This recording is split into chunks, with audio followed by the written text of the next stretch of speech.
श्री सोमेश्वर कलामंच श्री सोमेश्वर कलामंच सामाजिक संस्था आयोजित गराजलो गराजलो या नाटकाद्वारे जनजागृती करता करता प्रत्यक्षात 15 मुद्दे घेऊन गराजलो रे गराजलो एक चळवळ सुरू केली आहे. आणि या चळवळीचाच भाग म्हणजे लाईव्ह मुलाखत चर्चासत्र. आणि या चर्चासत्रामधून कोकणातील प्रेरणादायी व्यक्तिमत्वांच्या मुलाखती घेऊन त्यांची कामे, त्यांचे विचार कोकणवासियांपर्यंत पोहोचवले जातात. आणि आज या लाईव्ह मुलाखत चर्चासत्राचा भाग 330 आहे. आणि सर्व रसिक प्रेक्षकांचे आजच्या 330व्या भागात मनपूर्वक स्वागत. आणि आज आपल्या सोबत आहेत एक अष्टपैलू व्यक्तिमत्व असलेले श्री विनीत कोचरेकर सर. नमस्कार सर, तुमचं आजच्या लाईव्ह मुलाखत चर्चासत्रामध्ये सहर्ष स्वागत. धन्यवाद. आम्हाला इथे आठवणीत घेऊन आणि थोडीशी जास्त स्तुती करून अष्टपैलू वगैरे नाही आहोत आम्ही इष्टपैलू आहोत. जे पैलू पडलेत ते आमच्या गुरुजींनी पडलेत, ते पण कोकणातले दादासाहेब रेगे. त्यांचं पुण्यस्मरण करून आपण सुरुवात करू. नक्कीच नक्कीच. आणि अगदी सुरुवातीला आम्हाला सगळ्यांना तुमच्या जीवन प्रवासाबद्दलच ऐकून घ्यायला आवडेल. तर एकंदर कशी सुरुवात झाली काय सांगा? गटांगळ्या खूप खाल्ल्या. त्या सगळ्या गटांगळ्या ऐकायच्यात का तुम्हाला? असो, मी बालमोनचा विद्यार्थी. हे माझं पूर्वसुकृत पूर्वसंचित जे काय असेल ते 1975 10वी SSC ची पहिली बॅच, स्कॉलर मुलांची बॅच. आणि बालमोनची महती तुम्हाला वेगळी सांगायला नको. या शाळेने एक मुख्यमंत्री दिला, एक गृहमंत्री दिलेला आहे, एक उत्तम वक्ता दिलेला आहे, एक कसोटी क्रिकेटर दिलाय, एक आंतरराष्ट्रीय बुद्धिबळपटू दिलेला आहे. आणि आज मराठी सिरियल मध्ये, नाटकांमध्ये जी तुम्ही मंडळी पाहता, प्रिया बापट, विजय केंकरे, परवाच दुःखद ज्यांनी एंट्री हे स्वर्गारोहण केलं ते आपले अतुल परचुरे, ही सगळी बालमोनकर मंडळी. तर अशा गॅलेक्सीमध्ये आम्ही असल्यामुळे आम्ही अष्टपैलू वगैरे आहोत याची आम्हाला कल्पनाच नव्हती. आलं का लक्षात? आणि त्यातनं आम्ही जरा बिघडलेल्यांपैकी. स्कॉलरच्या वर्गात होतो, स्कॉलरशिप मिळाली होती, सगळं ठीक आहे. पण असं मी 10वी एक घटना घडली जी मी अजूनही विसरलो नाही, बाईंनाही विसरलो नाही. आणि त्यावेळेला जी सनसनी, कानाखाली गणपती बसला जातो, गणपतीही विसरलेलो नाही. हे आपल्याला मराठीमध्ये अलंकार शिकवतात, यमक, अनुप्रास, समास, संधी. तर संधी विचारला होता. पंचारती एक साधा सोपा समास आहे, 5 अर्थांचा समूह म्हणून द्विगु समास. पण त्याला आम्हाला नव्याने उर्मी प्राप्त झालेली होती संशोधन करायची. त्यामुळे आम्ही तो सोडवला. पंचा नेसलेली रती, मध्यम पदल रूपी समास. आणि म्हणजे बोर्डातलं बक्षीस मिळायच्याऐवजी बाईंनी अशी चपराक मारली की आज 60 गेली उलटून तरी ती चपराक लक्षात आहे. नको ते संशोधन करू नकोस, हे त्याचं बक्षीस होतं. सांगण्याचं तात्पर्य असं आहे की अतिशय उत्तम शाळेमध्ये वाचनाचे संस्कार झाले. आणि तुम्हाला हेच मला इथे दाखवायचं आहे. माझ्या मागे ही जी छोटीशी लायब्ररी आहे त्याचं बीज त्या बालमोनमध्ये रोवलं गेलं. आम्हाला शाळेमध्ये जी बक्षिसं मिळायची ती रोख रूपात न देता दादासाहेब आम्हाला कुपन द्यायचे आणि आमच्या मर्जीचं पुस्तक आम्ही त्याला पुस्तकाच्या दुकानातून घ्यायचो. त्यामुळे असं म्हणा की वाचनाचं व्यसन लागेल, चांगलं व्यसन. नक्कीच. तर थोडक्यात शालेय हे आयुष्य कसं गेलं. मी राहायला गोरेगावला होतो, पण मी गोरेगाव वरून शिवाजी पार्कला बालमोन मध्ये जात असे. तर हे शालेय जीवन त्याच्या इथून सुरुवात झाली. आणि माझ्या आयुष्यातला तो गटांगळ्या न खाता स्वर्गात विहार करण्याचा जो आहे तो तेवढाच कालावधी. पुढे नंतर बहुत जुल्म ढाए जिंदगी और हमने सहे, तर त्याच्यानंतर BSc केलं पार्ला कॉलेजमधून आणि नोकरी करून मॅनेजमेंट आणि LLB दोन्ही पूर्ण. अच्छा, वाव. आणि सर तुम्ही कला क्षेत्रात सुद्धा कार्यरत होतात, तर कला क्षेत्रातील आलेला अनुभव कसा होता आणि काय सांगाल त्याबद्दल? तो एक विनोद आहे ना की पुराच्या काठावर कोणीतरी उभं असतं आणि समोरनं कोणीतरी वाहत जात असतं, एक जण माणूस उडी मारतो आतमध्ये आणि त्याला वाचवतो, सगळे वाहवा करतात. त्याला तो काठावर आल्यावर म्हणतो, अरे मला आधी ढकललं कोणी ते सांगा. तर ते कला क्षेत्रात वगैरे मी काही गेलो नाही. अर्थात मी शाळेमध्ये असताना वक्तृत्व स्पर्धातनं वगैरे भाग घेत असे, निबंध स्पर्धातनं भाग घ्यायचे, बक्षीस मिळवत. पण आपण कलावंत वगैरे आहोत असा कधी भ्रम मी जोपासला नाही स्वतःबद्दल. आमच्या शाळेत 72 साली कोणतेही नाटक झालं, फार मोठा गंभीर दुष्काळ पडला होता. आमच्या शाळेमध्ये अतिशय सुसज्ज रंगमंच होता आणि बाल्कनी असलेला हॉल होता. बालनाट्य व्हायची.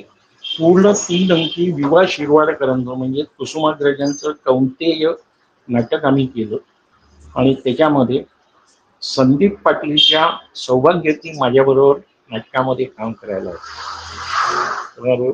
तो एक अनुभव आहे. आणि त्याच्यानंतर मी अपघाताने दुसऱ्या कोणाची तरी एकांकिका घेतली तर तुम्हाला त्याला रॉयल्टी द्यावी लागते, ते आपले संस्थेचे पैसे वाचावे म्हणून मी एकांकिका लिहित गेलो. त्याची पहिली एकांकिका जी आहे ती मला थोडीशी आत्मस्फुटली असं म्हणायला पाहिजे. आपले 1971च्या युद्धामध्ये अनेक जवान पाकिस्ताननी पकडले. आपण पाकिस्तानचे सगळे युद्ध घेती परत केले, परंतु आपले जवळजवळ 51 का 52 जवान पाकिस्तानच्या फौजेत अडकले होते, म्हणजे युद्धकैदी म्हणून अडकले होते आणि त्यांना सोडवण्यासाठी कोणीही कसलीही खटपट केली नाही. आणि त्यातल्या एका सैनिकाचं पत्र त्याच्या सौभाग्यवतीपर्यंत पोहोचलं. त्याला तिला कळलं की आपला नवरा अजूनही जिवंत, आणि त्यानंतर तिने खूप प्रयत्न केले, परंतु दुर्दैवाने आपल्याकडे सैनिकांच्या प्राणाची फक्त एका दिवसापुरतीच हे असते, अमर रहे वगैरे घोषणा देण्यात होती. पुढे काही झालं नाही. त्याच्यावर मी पहिली एकांकिका लिहिली त्रिशंक. आणि त्याच्यानंतर 85, 86 आणि 87 लागोपाठ 3 वर्ष मी नाट्य दर्पणला फायनल मध्ये आलो, बक्षीस मिळालं नाही. नाही, नक्कीच. म्हणजे तुम्ही अगदी बालपणापासून नंतर ती सुरुवातच झाली म्हणायला काही हरकत नाही की या कामाची वगैरे. सर, आता मी ऍक्च्युली तुम्ही जी ऑडिओ क्लिप पाठवली आहे ती प्ले करते, तोपर्यंत तुम्ही ऍडजस्टमेंट करून घेऊ शकता. ओके, चालेल. That's fine. तुम्ही माझ्या उच्च पदावर लवकर पाठवताय, ठीक आहे. अच्छा, लवकर पाठवतीये, ठीक आहे. म्हणजे आपण आता इथे सुद्धा कंटिन्यू करू शकतो, काही हरकत नाही. तर त्याच्यात आणखीन एक गोष्ट तुम्हाला सांगायची राहिली. थोडस नेतेगिरी पण केली. झालं असं की म्हणजे झालं असं की आमची ही पहिली दुर्दैवी बॅच 10वी SSC. त्यामुळे आम्ही नेहमी एक्सपेरिमेंटल गिनीपिग होतो सरकारच्या दृष्टीने आणि शिक्षण खात्याच्या दृष्टीने. आणि त्यावेळेला ज्युनियर कॉलेज ही संकल्पना नव्हती, 11वीच होती. त्यामुळे 11वी 12वी त्यातलं 11वी आमचं बालमोहनमध्येच झालं आणि 12वीला आम्ही पार्ला कॉलेजला आलो. त्याच्यानंतर ज्यावेळेला आम्ही BSc ला आलो त्यावेळेला आमचा सिलेबसच तयार नव्हता. ऐन दिवाळीमध्ये पटायंगच्या जल्लोषामध्ये आमचा सिलेबस जाईल, तोपर्यंत अर्ध वर्ष संपलेलं होतं. त्यामुळे ज्यावेळेला आम्ही TYBSc ला गेलो त्यावेळेला अर्ध्या अधिक जनतेची कत्तल झालेली होती, सगळ्यांना युटिकेटी लागलेली होती. त्यावेळेला आमच्या सरांनी सांगितलं, तुम्ही झोपेत आहात, तुमचं 3 वर्षाचं ॲव्हरेज घेतलं तर तुम्ही बँकेमध्ये कारकून पण होऊ शकत नाही, कारण कोणाला फर्स्ट क्लास मिळणार नाही, सेकंड क्लास मिळणं पण अवघड. त्यावेळेला मी माझ्याबरोबर माझ्या कॉलेजमधला अविनाश पाध्ये, जयप्रकाश विद्वांस आणि जयेश ठाकूर असे आम्ही 4 जण कुठल्याही संघटनेकडे वगैरे न घेता थेट डॉक्टर राम जोशींना भेटले होते, त्यावेळेला व्हाईस चान्सलर होते, आणि त्यांना आम्ही निवेदन दिलं की तुम्ही आमची कत्तल करणार आहात, 3 वर्षाचा ॲव्हरेज घेऊ नका, शेवटच्या परीक्षेत म्हणजे टीवायच्या परीक्षेमध्ये जे मार्क मिळतील त्याच्यावरनं तुम्ही क्लास. आणि असं पहिल्या 3 वर्षांना म्हणजे आम्ही 80 साली ग्रॅज्युएशनला बसलो, 80, 81 आणि 82 या 3 वर्षामध्ये जी मुलं येतील परीक्षेला त्यांचा ॲव्हरेज न घेता तिसऱ्या वर्षावर जे मार्क मिळतील त्याच्यावर क्लास द्या त्यांना. मोठ्या मनाचे होतं. मात्र त्यांनी एक फार महत्वाचं तिथे विधान केलं, तुम्ही स्वतःहून इकडे आलात आणि हा विद्यार्थ्यांच्या भवितव्याशी निगडीत विषय आहे म्हणून मी तुम्हाला एंटरटेन करतोय. हेच जर तुम्ही कुठल्या तरी विद्यार्थी संघटनेतनं आमच्या मार्फत आला असता तर माझी भेटही तुम्हाला मिळाली नसती. याच्यावरनं मला सांगायचं हे वेगळं आहे की विद्यार्थी संघटना खरोखरच विद्यार्थ्यांच्या हिताचं काम करतातच असा निदान आमचा तरी अनुभव नाही. आणि ते करून घ्यायचं असेल तर त्यांच्या पायावर फुलं वाहणं गरजेचं आहे असंही नाही, हे पण सांगायचं. नक्कीच नक्कीच. तर सर, आणि कोचरेकर मास्तर या नावाने एक युट्यूब चॅनल सुद्धा आपण सुरू केलेलं आहे, तर याबद्दल जाणून घ्यायला आवडेल. हो ठीक आहे ना, सांगतो. पण त्याच्या आधी कोचरेकर मास्तरांबद्दल काय म्हणतात लोक ते लोकांना ऐकवा. मी तुम्हाला दुसऱ्या ठिकाणी भेटतो. नक्कीच नक्कीच. सर पारखी सर नमस्कार. नमस्कार, बोला ना. काय कधी भेट घ्यायची आपली? नाही, आपण जानेवारी मध्ये नक्की करायचंय, मी ठरवलंय. बर. मुलांच्या समोर नक्की पक्क करायचंय. एका शिक्षिकेला पण मी सांगितलं होतं तुम्हाला कॉन्टॅक्ट करा आणि ऐक म्हणून, नवीन तरुण आहे. बर. नवोदित, तिला पण सांगितलंय मी. बर ठीक आहे. पाटील म्हणून ती बहुतेक तुम्हाला फोन करेल. बर बर ठीक आहे. ऋतुजा पाटील म्हणून आहे तिचं नाव. बर बर, आपण करूया जानेवारी मध्ये नक्की 100%. Thank you very much. ओके. अरे थँक्यू काय, तुम्ही एवढं मोठं काम करा, मी तुमचे पाहतो व्हिडिओ. नाही नाही म्हणजे तुम्हाला हे वेगळ्या पद्धतीने शिकवलं जात आहे, सोपं करून शिकवलं जात आहे. अप्रतिम शिकवता तुम्ही, अप्रतिम. मी बघितलंय. मग कृपया कॉमेंट टाका हो. अप्रतिम वगैरे विशेषण नको, पण निदान कॉमेंट टाका. मला कॉमेंट मिळणं गरजेचं आहे. ठीक आहे, मी टाकत जाईन. मी बघतो तुमचे व्हिडिओ, तुम्ही मला टाकता, मी बघत असतो. मला खूप आवडतात. मी जरी कॉन्व्हेंट मध्ये शिकलो, ग्रामर शिकावं ते मराठी शिक्षकाकडनं आणि मराठी शाळेत, एवढं नक्की नक्की. येस, खरी गोष्ट आहे. कारण आणि पाणी, आम्ही आणि पाणी. अच्छा. धेड गुजरे. कारण काय, शाळेमध्ये पिरियड पुरतं इंग्लिश, बाहेर हिंदी, मित्रांबरोबर हिंदी आणि घरी मराठी. अच्छा. म्हणजे एकही विषय धड नाही. That's a reality. That's a very hard reality. You cannot run away from that. Correct. But the perfection what the Marathi medium teacher teaches. जो हाडाचा शिक्षक आहे तो, आता कसे शिक्षक आहे ते पगारापुरते असं बोलू नये. जो हाडाचा शिक्षक आहे तुमच्यासारखा, जो पेनफुली शिकवतो जीव तोडून, पोट तिडकीने, त्याच्याकडे शिकलं तर तो माणूस कधी आयुष्यात विसरणार नाही ग्रामर, एवढं निश्चित. कारण मी बघितलं तुम्ही ज्या पद्धतीने करता आणि जे काही तुमचं शूट असतं अप्रतिम असतं. मी अनेक लोकांना दाखवलंय. अच्छा. पण ते काय रिफ्लेक्ट होत नाही हो काय? आता मी जसं तुम्ही सांगितलं तसं मी सांगितलं, मी बघतो. आता ह्याच्या पुढे मी कमेंट देत जाईन. Please. Yes sir, yes. It is welcome. Thank you. Yes sir. आणि ह्याचं कसं चाललंय आपलं, ह्याच्या मुलं काही रिफ्लेक्ट करतात का गोविंद बाल मंदिरची? कुठलं बाल मंदिर? गोविंद बाल मंदिरला तुम्हाला पाठवलं होतं ना मी. हो. तिथे माझं लेक्चर झालं. ती सगळ्यात मोठी अडचणीची गोष्ट अशी आहे, चणे आहेत तिथे दात नाहीत आणि दात आहेत तिथे चणे नाहीत. बरोबर आहे. या मुलांकडे व्हिडिओ नसल्यामुळे त्यांची इच्छा असूनही ते पाहू शकत नाही. ओके. मोबाईल नाही येत. बरोबर आहे. तर आपण लेक्चर घेऊया इथे अस्मितामध्ये, तर 9वी 10वी करता घेऊया. चालेल. आणि ज्युनियर कॉलेज असेल तर ज्युनियर कॉलेज. ज्युनियर कॉलेज नाहीये माझ्याकडे. ठीक आहे ना. ठीक आहे. ओके, चालेल.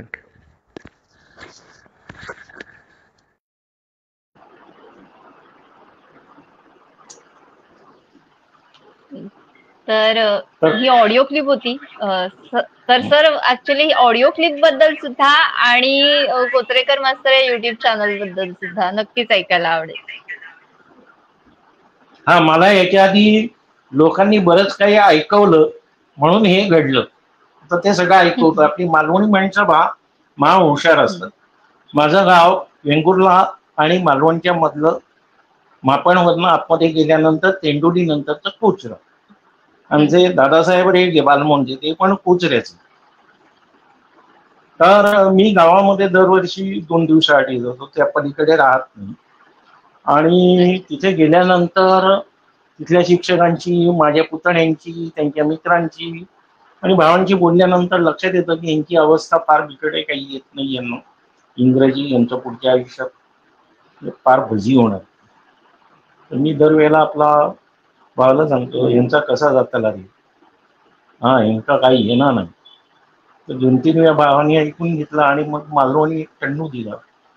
तू दर वर्षात येता आणि आमच्या पोरांका नावं ठेवून जात सर, तू काय येता तर तू ते काय त्यांना शिकवून आहे ना तिथे. म्हटलं हैता 2 दिवसात शिकवण्यावर का नाही. लक्षात येईल हैसर येऊन तंबू टाकून 3 नाही तर 4 महिने सलग शिकवू या तर जमताना. मालवणी बोललं तर चालेल तुमचा चॅनल मालवणी? नक्कीच चालेल. हा, माझं आयुष्य मुंबईत गेलं तरी पिंड माझा मालवणीचा. तर मी मी मी काही फारसं ते मनावर घेतलं नाही. परंतु मी स्टेज करत होतो, त्यामुळे स्टेज मधली जी मंडळी आता सिरियल मध्ये वगैरे गेले, त्यात एक माझा आणखीन एक मित्र आहे मकरंद पाध्ये, तुम्ही नाव ऐकलं असेल.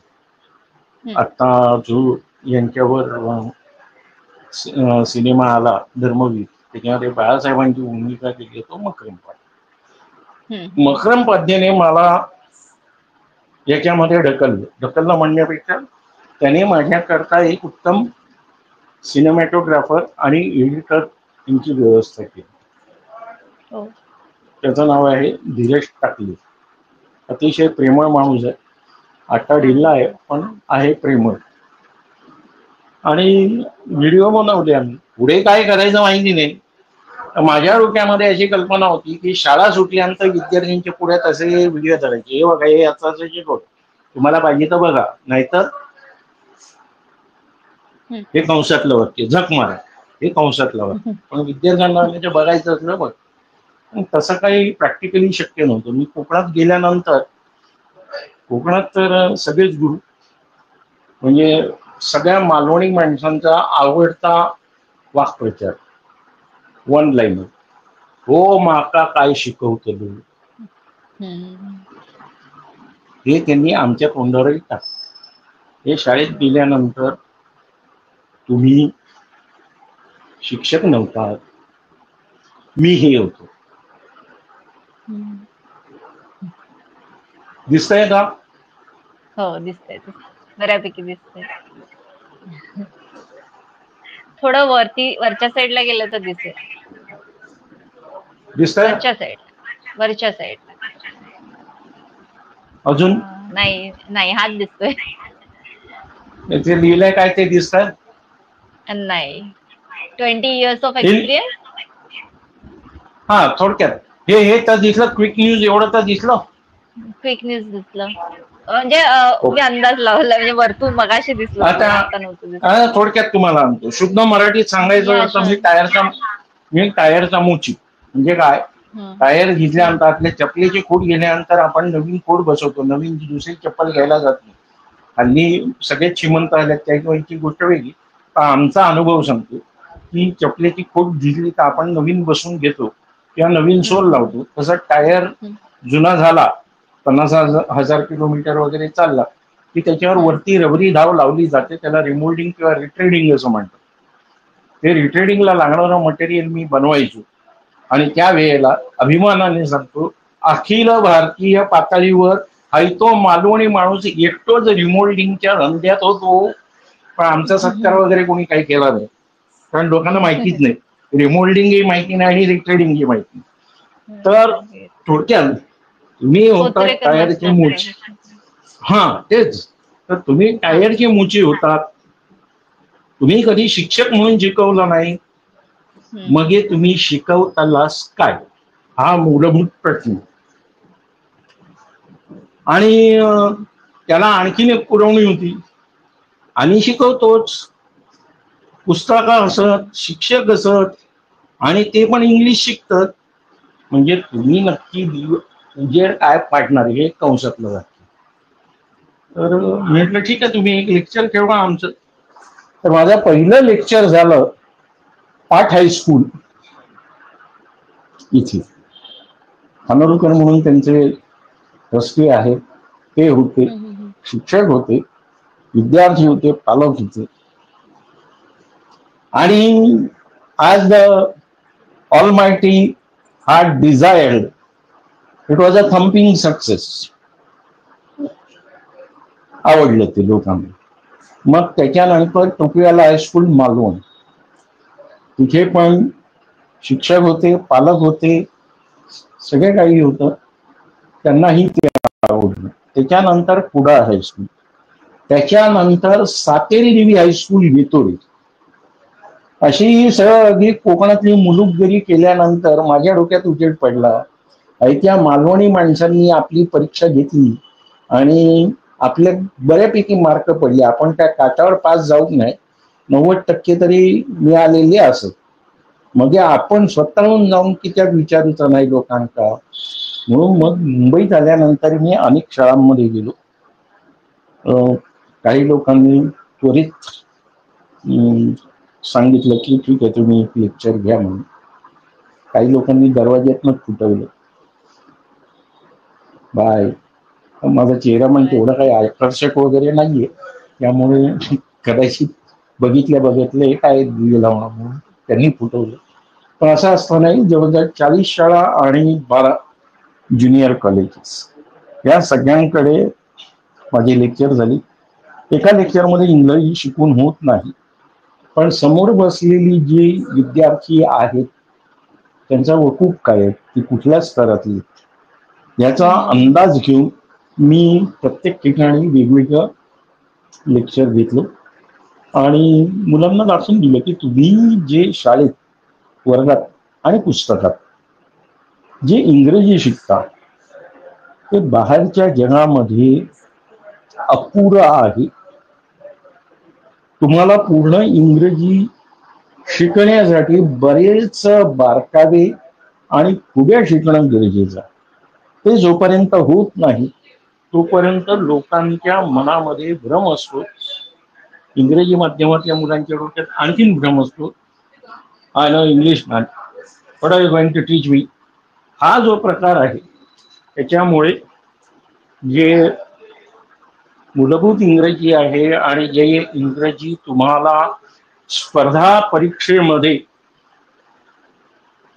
यश देऊ शकेल किंवा अपयशी करेल, ते इंग्रजी आणि तुम्ही शिकलेला इंग्रजी याच्यामध्ये जमीन आसमानाचा फरक. ही गोष्ट अनेकांना पटणार नाही किंवा मान्य होणार नाही, पण UPSC MPSC चे परीक्षेचे पेपर आल्यानंतर गुगली कसा असतो आणि चायनामन कसा असतो हे व्यवस्थित करतं. सांगण्याचं तात्पर्य असं आहे, इंग्रजीमध्ये अनेक तपशील, साधे आणि सोपे तपशील आणि कठीण तपशील, हे समजणं आवश्यक आहे. दुसरी महत्वाची गोष्ट, तुम्ही मराठी माध्यमातनं, हिंदी माध्यमातनं, तमिळ माध्यमातनं, गुजराती म्हणजे स्थानिक भाषातनं ज्याला शिकता त्याला तुम्ही लोअर लेवलच इंग्लिश, आणि त्यामुळे काय होतं, इंग्रजीतल्या अत्यंत क्रिटिकल, ज्याच्यामुळे तुमचा बोलण्यामध्ये गोंधळ होऊ शकतो किंवा वाक्याचा अर्थ लागत, समोरचा चूक करतोय का आत्वाने चूक करतोय हे कळत नाही, असे असंख्य इंग्रजीमध्ये टॉपिक्स, वर्बल्स आहेत. एक साधं उदाहरण देतो तुम्हाला. सर, आपण कोचरेकर मास्तर युट्यूब, म्हणजे हे सगळं आहे, आपण बोलू यावर पुढे, पण मग नंतर कोचरेकर मास्तर हे युट्यूब चॅनलची संकल्पना कशी तयार झाली किंवा ते कसं काय मग सुरू झालं आणि आता किती वर्ष ते झालं किंवा किती काळ झालाय ते चॅनल सुरू होऊन? याला 1.5 वर्ष झालं आणि आम्हाला नेहमी गटांगळा खायची सवय आहे. कारण उपरवाले की मर्जी. गटांगळ्या हल्ल्याशिवाय आमच्या आयुष्यात कुठली गोष्ट धड झाली नाही. मध्ये पॅन्डेमिक आलं, 2 व्हिडिओ केल्यानंतर पॅन्डेमिक आलं, नंतर आम्हाला शूटिंग करता जागा मिळेना, असे अनेक अडथळे, आणि मग ते ऑलिम्पिकच्या ते करून आम्ही पार पडलो. आणि मग थोडस सुरळीत झालं. याच्यामध्ये मला आवर्जून धन्यवाद द्यायचे ते प्रदीप तांबे सर, सुविद्यालय बोरिवली. त्यांनी अगदी लव ॲट फर्स्ट साईट, ते मुख्याध्यापक आहेत तरी मी म्हणतो, आमचा कुठलाही परिचय नसताना त्यांनी ताबडतोब मला लेक्चरसाठी वर्गात घेऊन गेले.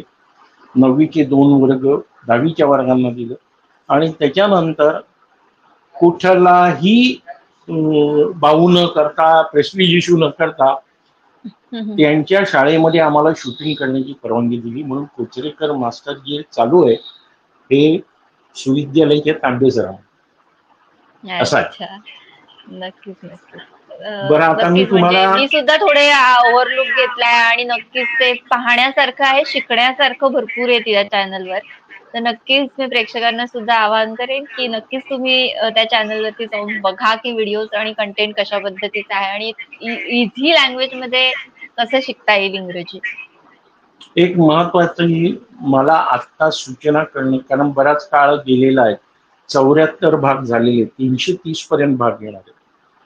तर एक महत्वाची सूचना प्रेक्षकांना करायची, इंग्रजीमध्ये 3 मुख्य काळ आहेत, आणि प्रत्येकाचे 4 उपप्रकार, एकूण 12 प्रकारे वाक्य बनतात ऍक्टिव्ह व्हॉइस मध्ये, आणि पॅसिव्ह व्हॉइस मध्ये 8 प्रकारची वेगवेगळ्या काळांची वाक्य बनतात. एकूण मिळून 20 प्रकारची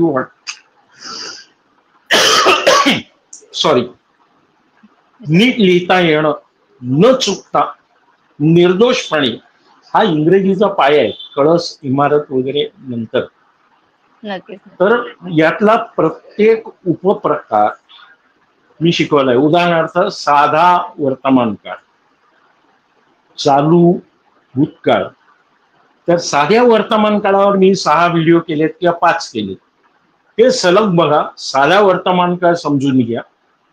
क्रियापद, क्रियापदांवर 6 व्हिडिओ केले. क्रियापदांवरचे सगळे व्हिडिओ एकत्र बघा, म्हणजे क्रियापदांचा कन्सेप्ट पूर्णपणे क्लिअर होईल, कुठलीही शंका राहणार नाही. आपल्या माणसांना वाटतं would have, would have had, कुड हॅव, हॅड हॅड, हाड नव्हे, हॅड हॅड असं काहीतरी, किंवा हॅविंग बीन असं वगैरे बोलणारा म्हणजे लय ग्रेट. ग्रेट वगैरे काही नाही. बेसिक कन्सेप्ट एकदा क्लिअर झाले की तुम्ही ते अतिशय सहजपणे मेंदूला कुठलाही त्रास न देता वापरू शकतो. आता मी तुम्हाला माझ्या फरक काय आहे तेवढा सांगतो.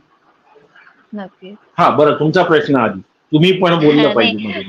हा, मी विचारत होते की सर ऍक्च्युली ना हे सगळं आहेच, म्हणजे आपण स्कूलमध्ये सुद्धा इंग्रजी शिकतच असतो, पण इंग्रजी विषयाची अनेकांना भीती वाटते. तर ही भीती घालवण्यासाठी काय करावं लागेल असं तुम्हाला वाटतं? निर्लज्ज व्हायचं. भीती कसली? माका ते हसतले, आमका पण हसले लोक. त्याची गोष्ट सांगतो तुम्हाला. आम्ही शाळेत असताना शिवाजी पार्कच्या एका टोकाला बेंगॉल क्लब होता आणि केरळीय समाजचा क्लब होता. तिथे टेबल टेनिसचे टेबल्स होती, 3 आम्ही डबल्स खेळायचो. त्याला 2 रुपये तास खेळायला मिळाले.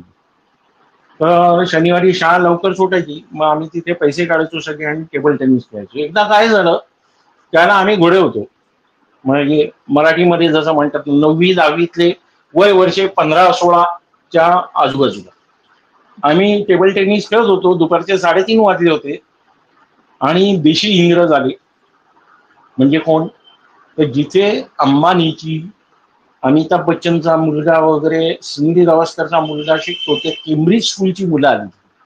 ती 4थी 5वीतली मुलं होती, आणि त्यांचे वडील बहुतेक किंवा त्यांच्या नावाने लाईफ मेंबरशिप घेतलेली होती. त्यांचं म्हणणं असं होतं, आम्ही लाईफ मेंबर आहोत, तुम्ही फुटायचं, 2 रुपयेवाल्यांनी निघायचं. त्यांना कुरमुरा बेचने की जगह नहीं निकलो, तर हे सगळं ते इंग्लिशमध्ये बोलवलं. आमच्याकडे एकदम घनघोर अंधेरा छा गया, आवाजी बंद, सगळ्यांची बोलती पण, कोणी बोलायला तयार नाही. एकच मावळा विनीत कोचरेकर, जी गणकी लाकडाची जी होती ती तलवार घेऊन आम्ही भिडलो. और हमने सांगितलं तुम्ही ऐक्या, असलं काहीतरी ते इंग्लिश होतं.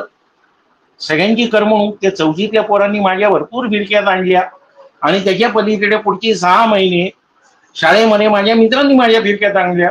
कोचरेकर इंग्लिश. हे अनेक लोक हल्ली लिहितात ना, अमुक चाऊस इंग्लिश, कोकाटे इंग्लिश, अमुक इंग्लिश. तसं विनोदाचा विषय कोचरेकर इंग्लिश होता. I was terribly offended. माझ्या एक दुःख एका गोष्टीचं वाटतं,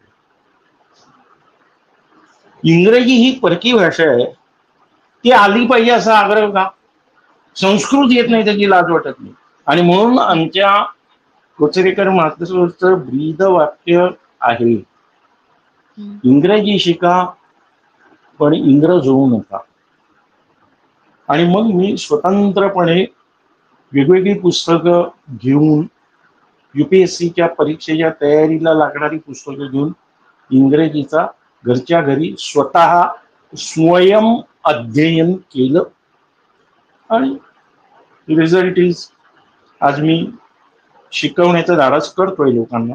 आणि अनेक लोक म्हणतात की तुम्ही बरं शिकवता म्हणून, चांगलं शिकवता. नक्कीच नक्कीच सर. आणि ह्यासोबतच ना, म्हणजे हेच सांगायचं, हेच त्यांना मुलांना सांगायचं. तुमच्या आधीच्या प्रश्नाचं उत्तर हेच आहे की भीती वाटते. भीती भाषेची नाही वाटत, भीती मा का लोका हस्तली याची वाटते. ती भीती दूर करा, आपोआप येते. नक्कीच नक्कीच.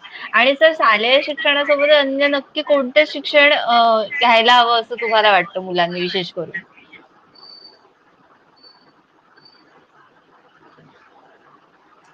काय शालेय शिक्षणाच्या बाहेर आहे तेच खरे शिक्षण. तुम्हाला एक गालिबचा शेर सांगतो. जब मैं न था खुदा था, जब मैं न था खुदा था, जब मैं न हूंगा खुदा होगा.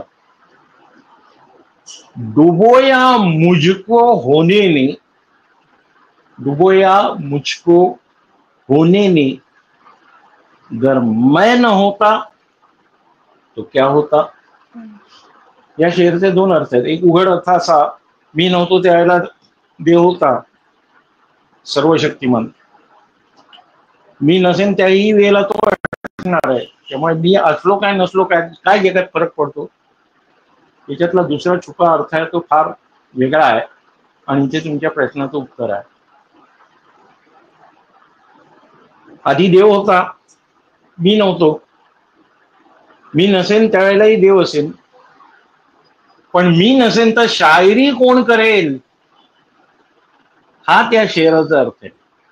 यातलं सांगायचं ते एवढंच आहे, तुम्ही शाळेत जे शिकता ते आवश्यक आहे आणि ते प्राथमिक आहे, पण ते पूर्ण शिक्षक नाही. बाहेरच्या जगामध्ये तुम्ही जे शिकता त्याला सिलेबस नाही, त्याला शिकवणी नाही. आणि म्हणून माझ्या घरात तुम्ही बघितलं असेल, मुद्दाम मी तिकडे बसलो होतो, माझ्या घरात असं ते एकमेव घर आहे आमच्या पंचक्रोशीतलं ज्या घरात टीव्ही नाही, पण पुस्तकालय आहे. छोटंच आहे, पण यातली अनेक पुस्तकं लोकांनी वाचायला म्हणून दिली आणि परत आणून दिली नाही. हे फार म्हणजे सगळीकडेच होतं. एखाद्या बाईला दागिना हरवल्यावर जेवढं दुःख होतं तेवढं मला दुःख होतं. कारण काही पुस्तकं आउट ऑफ प्रिंट होतात आणि पुन्हा मिळत नाहीत. मग आपल्याला मिळत नाही, आवृत्त्या रेअर असतात. तर सर, यासोबतच ना ऍक्च्युली आपल्या घराजवळच्या चळवळीचा पण खूप महत्वाचा मुद्दा आहे की कोकण हे खरं तर स्वर्ग आहे, पण ते स्वर्ग हळूहळू कुठेतरी लोप पावत चाललंय असं वाटतं. तर ते यावर तुम्ही काय सांगा? महत्वाची गोष्ट अशी आहे, मी ते एका वाक्यात सांगितलेलं, आपलं स्वत्व हरवू नका. नक्की. Your self esteem is the most important thing in life. Bahadur Shah Zafar हा शेवटच्या दिवसात दलित गात्र झालं होतं, वय झालेलं होतं, लढाई हारलेला होता. त्यावेळेला त्याला कोणीतरी सांगितलं, दम दमाए दम नहीं अब खैर मांगो जान की, दम दमाए दम नहीं अब खैर मांगो जान की, ऐ जफर ठंडी हुई शमशेर हिंदुस्तान. म्हणजे काय, आता सगळं संपलेलं आहे, तुझे रिसोर्सेस संपलेले आहेत, तुझी स्वतःची ताकद संपलेली आहे, आता इंग्रजांना शरण जा आणि स्वतःचा जीव वाच.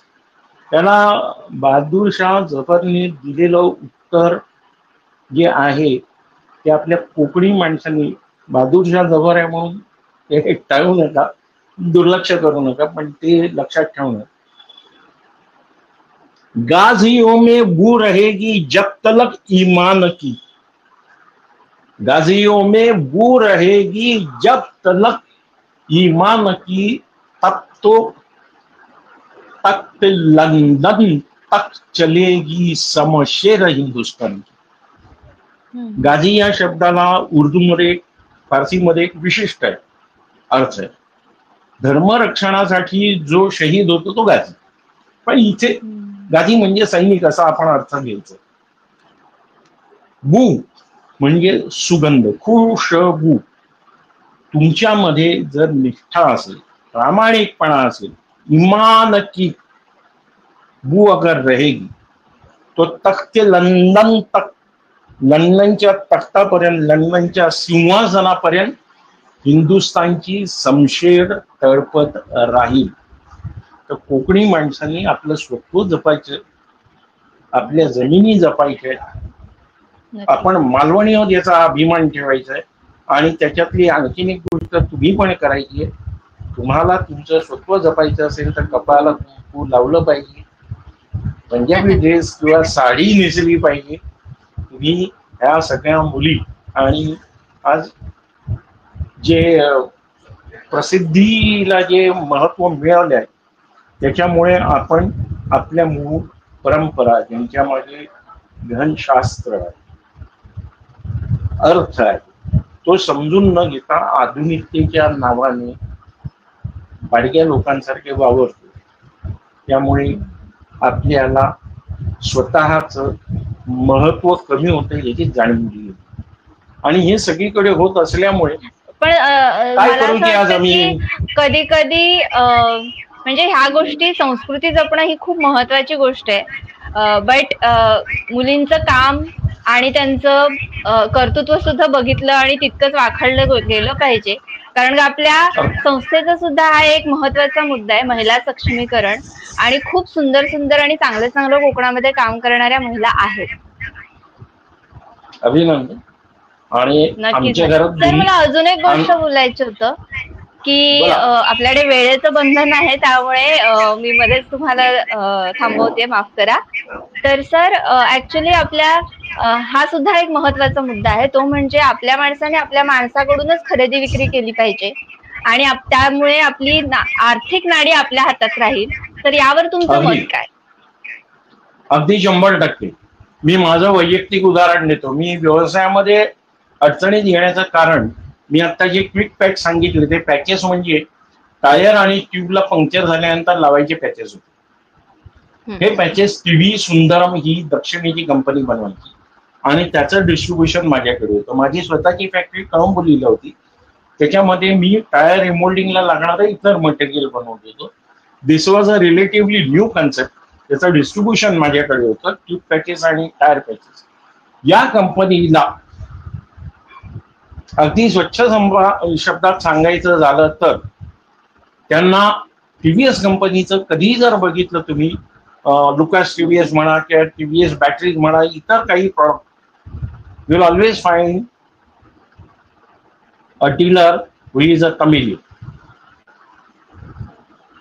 दुसऱ्या भाषिक माणसांना ते एजन्सी देत नाही. माझ्या बाबतीत मार्केटमध्ये त्यांच्या प्रॉडक्टला हात लावायला कोणी तयारच नव्हतं आणि सगळ्यांनी सांगितलं माझ्या प्रॉडक्टचं नाव होतं Kimlock. Brand name was Kimlock. ये किमलॉक वाला है बंबई में, वो सब जगह उनका माल पंक्चर वालों के पास भी जाता है और रिमोल्ड वालों के पास भी जाता है. आप उनको मिली अशा रीतीने ती एजन्सी आली. पण त्यांनी कायम माझ्याबरोबर राजकारण केलं, खूप त्रास दिला. त्यांची प्रॉडक्ट फेल गेली. छगन भुजबळ माझे क्लायंट होते. छगन भुजबळ सारख्या माणसांना माझे गिराईक होते असं म्हणू शकत नाही, म्हणून म्हणतो. नाही तर मला शुद्ध मराठीतच बोलायला आवडते. माझे क्लायंट होते. त्यांनी माझ्याकडनं 500 पॅचेस घेतले आणि त्यातले 200 पॅचेस बस झाले. ते BSTचे टायर रिमूव्ह झाले आणि कंपनीने मला रिप्लेसमेंट दिली नाही. सरळ सरळ फसवलं. तर सांगण्याचं तात्पर्य असं आहे की इतर भाषिक अत्यंत आग्रहाने आणि अगत्याने आपल्या भाषेतल्या इतर भाषिकांना, आपल्या प्रांतातल्या लोकांना जमेल तितकी आणि जमेल तशी मदत करतात. पण हे आपल्याकडे फार कमी. मी माझ्या परीने मात्र प्रयत्न केलेले आहेत आणि त्याचा पुरावा पण आहे. हे तुम्हाला वाचता येणार नाही, पण मी तुम्ही स्वतः एक खूप चांगलं उदाहरण आहात की कशा पद्धतीने एक सक्सेसफुल बिझनेसमॅन होता येऊ शकतं कोकणी माणसाला सुद्धा. नक्कीच नक्कीच. आणि मी ज्याला व्यवसायात होतो त्याला हे सगळे अण्णा लोक म्हणायचे, या पोड्या रबार मल्लू ये मल्लू लोगों का काम है, तुमको मालूम है क्या? क्या पे गया था ना वो अपोलो वाला, उधर हमारा मलयाली लुंगी पहन के खड़ा था, वो बोला पंक्चर बनाने का क्या. एवढा त्यांचा कॉन्फिडन्स होतो. सांगण्याचं तात्पर्य असं आहे की आपल्या भाषेतल्या लोकांना, आपल्या महाराष्ट्रातल्या लोकांना, आपल्या मराठी लोकांना, मग तिथे तुम्ही तो देशावरचा आहे, हा कोकणातला आहे, तो कोल्हापूरचा असं नका करू. मराठी जी कोणी मराठी माणसं असतील, मुंबईमध्ये मालवणीचं सोडा, मराठीत मिळणं कठीण झालेलं आहे. तर जी कोणी मराठी माणसं आहेत त्यांचं जे काही उत्पादन असेल ते तुम्ही आवर्जून घ्या. मी हा कटाक्ष बाळगलेला आहे. मी टूथपेस्ट कोलगेट वापरत नाही. मी पेंढारकरांची विको वज्रनंदी वापरतो. मी दांडेकरांचं कॅमलिनचं मटेरियल वापरतो. मी किर्लोस्करांची मोटर वापरतो. मी पालेकरांचं cotton king, this is cotton king, this is cotton king. मी चितळ्यांची बाकरवडी खातो मुंबईत, पुण्यात जाऊन नाही, कारण दुपारी ती मिळत नाही असं म्हणतात. एनिवे, सांगण्याचं तात्पर्य एवढं आहे की आपल्या लोकांनी इंग्रजी शिकावं, काळाची गरज आहे. तंत्रज्ञान, आधुनिक सगळ्या गोष्टी आहेत. आणि पण मराठी ज्ञानभाषा नाही याच्यावर माझा अजिबात विश्वास नाही, कारण तुम्ही वाचत नाही. आपल्याकडे जवळजवळ जिनियस असलेला अच्युत गोडबोले नावाचा माणूस आहे. तुम्हाला अच्युत गोडबोलेंबद्दल कितपत माहिती आहे मला माहित नाही. हे BTech chemical engineer, Bombay IIT, त्याच्या आधी बोर्डात आलेले होते. लार्सन टोब्रोचे डायरेक्टर. हा माणूस मुळात केमिकल इंजिनियर, पण नंतर सॉफ्टवेअर इंडस्ट्रीमध्ये गेला, तिथे त्याला माणूस झाला. मूळ विषयांचा केमिकल इंजिनिअरिंग, पण सॉफ्टवेअर इंजिनिअरिंग मध्ये त्यांनी जी पुस्तकं लिहिली ती जगभर सिलेबसला वापरली जातात. आणि इथे त्यांचा विषय काय आहे? सायकोलॉजी. या माणसाने माणसाशी संबंधित जवळजवळ प्रत्येक विषयावर लिखाण केलेलं आणि त्यांनी आपल्या मराठीला ज्ञानभाषा बनवलेली आहे. त्यांचं गणिती नावाचं पुस्तक आहे, ते गणितावर आहे. नंतर त्यांचं बोर्डरूम म्हणून पुस्तक आहे, ते कॉर्पोरेट लाईफवर आहे. त्यांचं किमयागार म्हणून पुस्तक आहे, ते स्वतःच्या आयुष्यावर आहे. त्यांनी काय काय अडचणी सहन केल्या आणि केमिस्ट्रीमध्ये काय काय होतं, अशी त्यांची जवळजवळ आपल्याला माहिती असलेल्या प्रत्येक विषयावर आणि सखोल चिकित्सेतनं लिहिलेली पुस्तक आहे. हे सायकोलॉजीवर आहे आणि हे 2 व्हॉल्यूम आहे. हा पहिला भाग आहे, दुसरा भाग खाली. तर सांगण्याचं तात्पर्य इंग्रजी ही एकमेव ज्ञानभाषा आहे, हा गैरसमज डोक्यातनं काढून टाका. तुम्ही इंग्रजी शाळेत गेल्यानंतर इंग्रजी जेमतेम आणि मराठी थेंबथेंब हे पालकांना समजत नाही आणि तुम्ही स्वतःच्या संस्कृतीचे मारेकरी होता, जे होण्याची अजिबात आवश्यकता. नक्कीच. आणि म्हणून सर, आणि जाता जाता ऍक्च्युली गराजलो रे गराजलो ही आपली ऍक्च्युली चळवळ 15 मुद्दे घेऊन आपण सुरू केलेली आहे. तर या चळवळीविषयी तुम्ही काय सांगाल आणि नक्कीच या चळवळीला आपला हातभार कशा प्रकारे लागू शकेल? महत्वाची गोष्ट अशी आहे, आपली सगळी जी मराठी मंडळी आहे त्यांची आवडीच्या गोष्टी दोन: मंडळ काढणे, समाजसेवा करणे, ग्रामस्थ मंडळ काढणे, नाहीतर युवा मंडळ, आणि मग आमचे हे आमचे ते, हे अंगार आणि ते भंगार. हा मराठी माणसाचा पिंड आहे आणि त्याला तुम्ही अपवाद नाही, मीही अपवाद नाही. म्हणून गांधीजींनी त्यांच्या काळातही म्हणून ठेवलेलं होतं की Maharashtra is big comb of social workers. Maharashtra हा हे कार्यकर्त्यांचं मोळ आहे.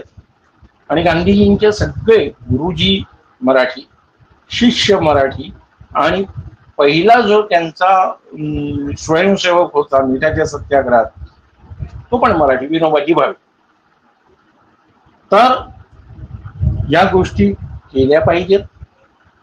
मुलांना त्यांच्या शैक्षणिक सत्राच्या पलीकडे जे मोठं प्रचंड विश्व आहे, नाटक आहे, चित्रकला आहे, मूर्तिकला आहे, संभाषण कला आहे, खेळ आहेत. कोणी ऐकलंय नीरज चोप्रा? कोण आपल्यापैकी कोणी ऐकलं तर भालाफेक? नीरज चोप्रा एकटा तिथे स्वतःहून भालाफेकीची प्रॅक्टिस केली आणि गोल्ड मेडल मिळाल्यानंतर सगळे आपल्याकडे भालाईत झाले.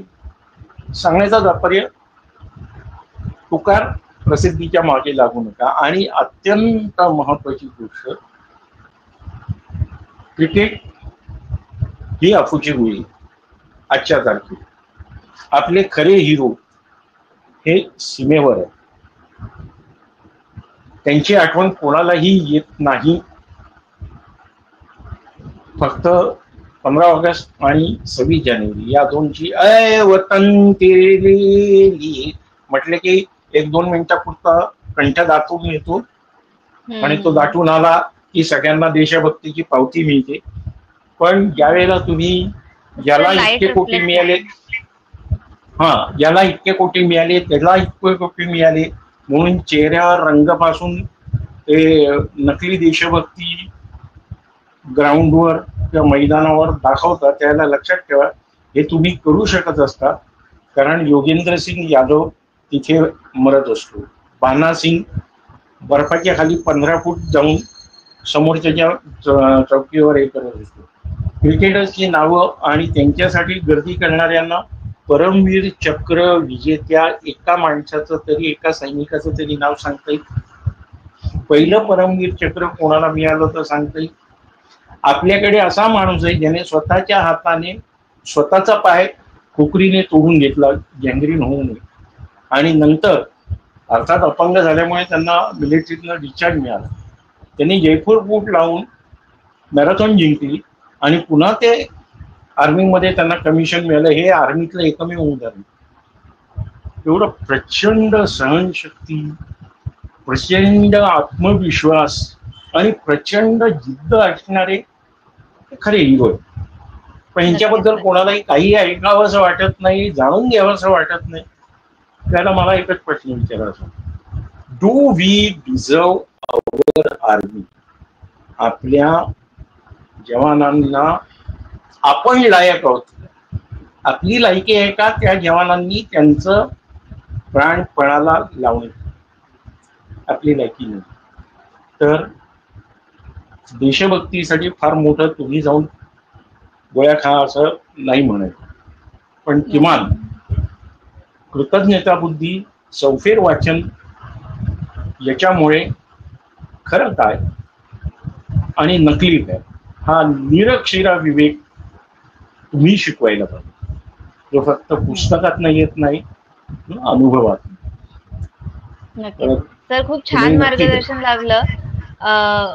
नक्कीच म्हणजे आणि अगदी वेळात वेळ काढून तुम्ही या चर्चासत्रासाठी उपस्थित राहिलात, त्याबद्दल धन्यवाद. प्रेक्षकांना सांगेन की ऍक्च्युली तुमच्या सगळ्याच प्रतिक्रिया इथे घेता आल्या नाहीत, त्याबद्दल मी दिलगिरी व्यक्त करते. हो, लोक कंटाळतील, नको जास्त नको प्रतिक्रिया, जेवढ्या झाल्या तेवढ्या बस, आणि त्याच्यावर नक्की प्रतिक्रिया नंतर मला वाचावी लागेल. बरं, आता निरोप घ्यायची वेळ आलेली आहे. तर आपल्या मालवणचे, कुडाळचे आणि आमचे अत्यंत लाडके कवी, त्यांची फार सुंदर कविता आहे निरोप घेण्याबद्दल. ती मला वाचून दाखवायची वाटते. आणि ही चिंत्रे खानोलकरांची कविता आहे, आणि त्याच्यामध्ये या कवितेचं एक फार महत्वाचं वैशिष्ट्य असं आहे की सरळ भावना आणि संवेदनाशीलता या दोन्ही गोष्टी याच्यामध्ये, एक माळी आहे, त्याचा अंतकाळ आलेला आहे, आणि तो अंतकाळ आल्यानंतर तो बागेतल्या फुलांची हे घेतोय, सगळ्यांची शेवटची भेट घेतोय, अशी ती कविता आहे. माझ्याकडे आहे ती, एक मिनिट काढून ठेवली तर कुठे गेली की देव आहे. तर तोपर्यंत मी सांगेन की ऍक्च्युली आपण आता विद्याधर अकादमीचा शुभारंभ नुकताच झालेला आहे. तर ठिकाण उभादांडा या ठिकाणी ही अकॅडमी आपण सुरू केली आहे. त्या अकादमीमध्ये काय करता तुम्ही? डान्स, पुन्हा अभिनय याचं प्रशिक्षण. तो आता नुकतेच सुरू. आणि डान्स कुठला? रोंबा सोंबा? रोंबा सोंबा का? ऍक्च्युअली रोंबा सोंबा म्हणजे सगळ्या प्रकारचा, बॉलिवूड स्टाईल वगैरे. हा, आणि शास्त्रीय जे आहे त्या नाचांपैकी कोणी? नाट्य म्हणजे भरतनाट्यम, ओडिसी, कुचिपुडी याबद्दल फार नाही, म्हणजे अजून तरी सुरुवात झालेली नाहीये, आता नुकतीच सुरुवात झाली आहे. तो त्याच्यामध्ये एवढ्या गोष्टी इन्क्लुडेड आहेत, अभिनय आणि कला, डान्स. पण अभिनयाच्या बाबतीत एक गोष्ट लक्षात ठेवा, तरुण वयात कविता सुरू केली तरी पण चालेल. हो, पण ती कुठे गडप झाली आहे, आमच्यावर कदाचित नाराज झाली असावी, ही दिसत नाहीये. ठीक आहे, अदरवाईज आपण इथे थांबू शकतो.